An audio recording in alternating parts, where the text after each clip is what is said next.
ನಮಸ್ಕಾರ ಸ್ನೇಹಿತರೆ, ಇವತ್ತಿನ ವಿಡಿಯೋದಲ್ಲಿ ನಾವು ತುಂಬ ರುಚಿಯಾಗಿರುವಂತಹ ನಾಟಿ ತೊಗರಿಬೇಳೆ ರಸಮನ್ನು ಹೇಗೆ ಮಾಡೋದಂತ ನೋಡೋಣ ಬನ್ನಿ ಸ್ನೇಹಿತರೆ.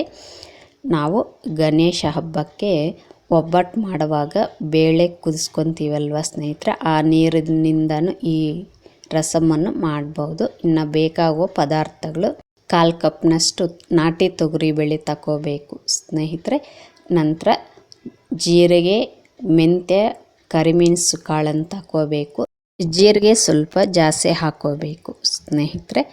ನಂತರ 4 ಒಣಮೆಣಸಿನ್ಕಾಯನ್ನು ಮುರಿದು ಇಟ್ಕೋಬೇಕು. ಸಾಸಿವೆ, ಜೀರಿಗೆ, ಕರಿಬೇವು ತಗೋಬೇಕು ಸ್ನೇಹಿತರೆ. ಒಗ್ಗರಣೆಗೆ ಈರುಳ್ಳಿ, ಇನ್ನು ಸ್ವಲ್ಪ ಒಣ ಕೊಬ್ಬರಿ, ಒಂದು ಬೆಳ್ಳುಳ್ಳಿಯನ್ನು ಬಿಡಿಸಿ ಇಟ್ಕೊಂಡಿದ್ದೀನಿ.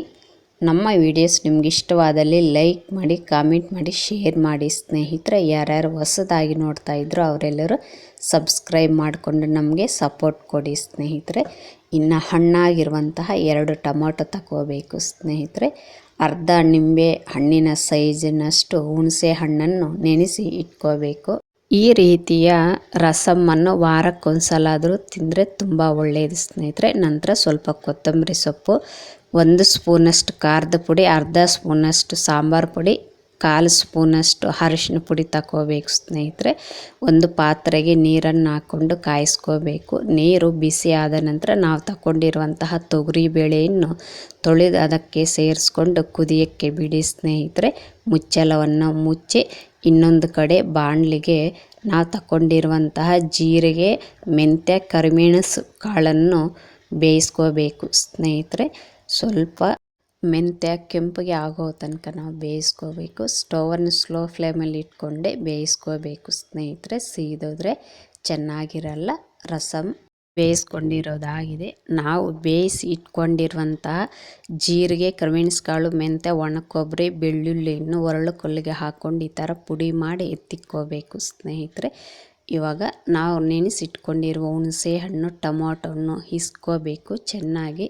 ತೊಗರಿಬೇಳೆ ರಸಮ್ ಮಾಡುವಾಗ ಬೇರೆ ನೀರು ಹಾಕಿದರೆ ಚೆನ್ನಾಗಿರಲ್ಲ ಸ್ನೇಹಿತರೆ. ತೊಗರಿಬೇಳೆ ಕುದಿಸ್ಕೊಂಡಿರ್ತೀವಲ್ವ, ಆ ನೀರಿಂದಾನೇ ನಾವು ರಸಮನ್ನು ಮಾಡಿದ್ರೇ ರುಚಿ ತುಂಬ ಚೆನ್ನಾಗಿರುತ್ತೆ. ಬೇಳೆ ಬೆಂದಿದೆ ಸ್ನೇಹಿತರೆ, ತೆಗೆದು ಪಕ್ಕಕ್ಕೆ ಇಟ್ಕೋಬೇಕು. ಇವಾಗ ಒಂದು ಪಾತ್ರೆಗೆ ನಮಗೆ ಎಷ್ಟು ಬೇಕೋ ಅಷ್ಟು ಎಣ್ಣೆ ಹಾಕ್ಕೊಂಡು ಸಾಸಿವೆ, ಜೀರಿಗೆ, ಈರುಳ್ಳಿ, ಒಣಮೆಣಸಿನ್ಕಾಯಿ, ಕರಿಬೇವು ಸೊಪ್ಪು ಹಾಕ್ಕೋಬೇಕು ಸ್ನೇಹಿತರೆ ಒಗ್ಗರಣೆಗೆ. ಹಾಗೆ ನಾವು ಪುಡಿ ಮಾಡಿ ಇಟ್ಕೊಂಡಿರುವಂತಹ ಜೀರಿಗೆ, ಕರಿಮೆಣಸು ಕಾಳು, ಮೆಂತ್ಯ, ಒಣ ಕೊಬ್ಬರಿ, ಬೆಳ್ಳುಳ್ಳಿ ಕುಟ್ಕೊಂಡಿರ್ತೀವಲ್ವ ಸ್ನೇಹಿತರೆ ಪುಡಿ, ಅದನ್ನು ಸೇರಿಸ್ಕೋಬೇಕು ಒಗ್ಗರಣೆಗೆ.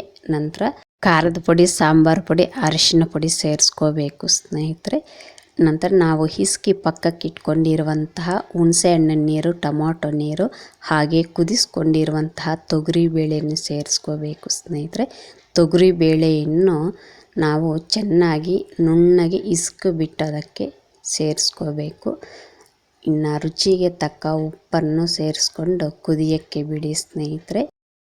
ನಾವು ತೊಗರಿಬೇಳೆ ರಸಮನ್ನು ಮಾಡ್ಕೊಂಡು ತಿನ್ನೋದ್ರಿಂದ ನಮ್ಮ ಆರೋಗ್ಯಕ್ಕೆ ತುಂಬ ಒಳ್ಳೆಯದು ಸ್ನೇಹಿತರೆ. ನಮ್ಮ ಹಳ್ಳಿಗಳಲ್ಲಿ ನಾವು ಹೀಗೆ ಮಾಡ್ಕೊಂಡು ತಿಂತೀವಿ ಸ್ನೇಹಿತರೆ ತೊಗರಿಬೇಳೆ ರಸಮನ್ನು. ಇನ್ನು ಕುದಿಯುವಾಗ ಚಿಟಿಕೆಯಷ್ಟು ಸಕ್ಕರೆಯನ್ನು ಹಾಕ್ಕೊಂಡು ಕುದಿಸ್ಕೋಬೇಕು ಸ್ನೇಹಿತರೆ.